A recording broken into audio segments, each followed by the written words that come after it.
Salam alaikum wa rahmatullahi wa barakatuh. Bonjour à tous.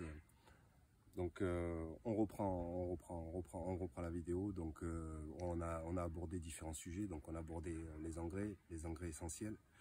On a abordé les conditions pédoclimatiques idéales à l'olivier. Donc pédoclimatique, quand on entend pédoclimatique, c'est le climat et le sol.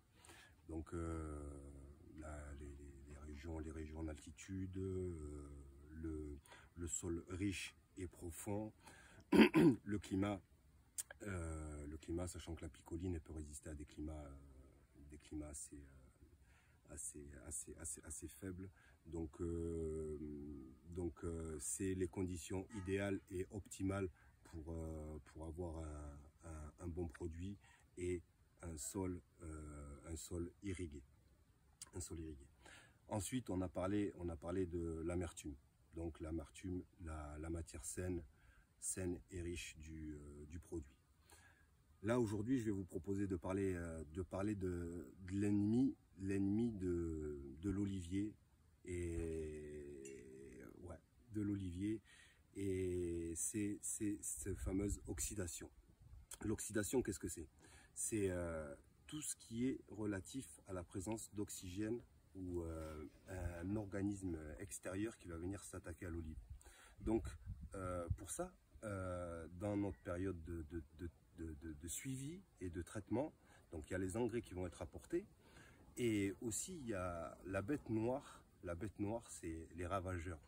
Donc le ravageur principal de l'olivier, c'est l'œil de paon. L'œil de paon, on pourra y revenir après, ou si vous avez des questions, je pourrais développer là-dessus, mais c'est plus pour vous parler de l'oxydation. Donc c'est des ravageurs qui vont venir attaquer les oliviers et donc les transpercer. Donc qu'est-ce que ça va faire? Il va y avoir une présence d'oxygène à l'intérieur, et ça va augmenter l'acidité du fruit, et ça va avoir une influence sur l'arôme de l'huile, le produit final. C'est pour ça que ces ravageurs, ils sont vraiment suivis à partir de mars. À partir de mars, le gérant de la ferme plus l'ingénieur, ils font les tournées et ils regardent. Et on apporte un traitement bio qui est réputé et qui a été précurseur. C'était dans les vignobles bordelais. C'est la bouillie bordelaise. Donc c'est un produit qu'on utilisait pour les vignes dans les châteaux bordelais. Et en fait c'est un mec qui a découvert ce produit. C'est un produit à base de sulfate de cuivre et de la chaux et de l'eau. Et parce qu'à l'époque il y avait des ravages du mildiou. Le mildiou, c'était un ravageur qui s'attaquait aux vignobles bordelais, au feuillage. Et donc il y a des scientifiques qui se sont posés dessus et puis qui ont réfléchi et ils ont trouvé cette solution là.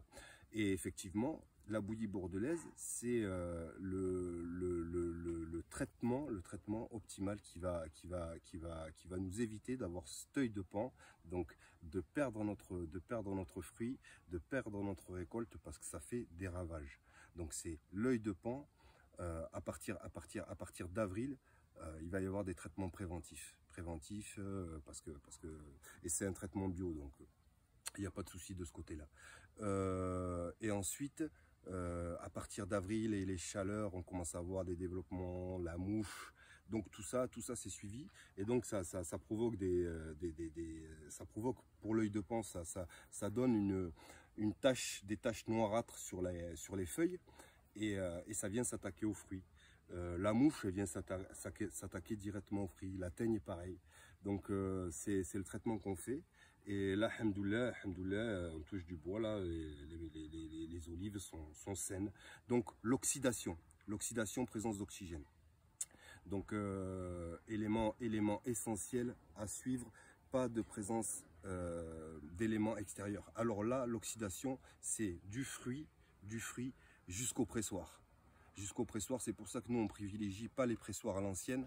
on privilégie les pressoirs nouvelle génération avec des centrifugeuses et pas des pressoirs avec Scourtin qui mettent ça dans des bassins de décantation et qui sont en contact avec l'oxygène. Pourquoi? Parce que c'est un critère qualité.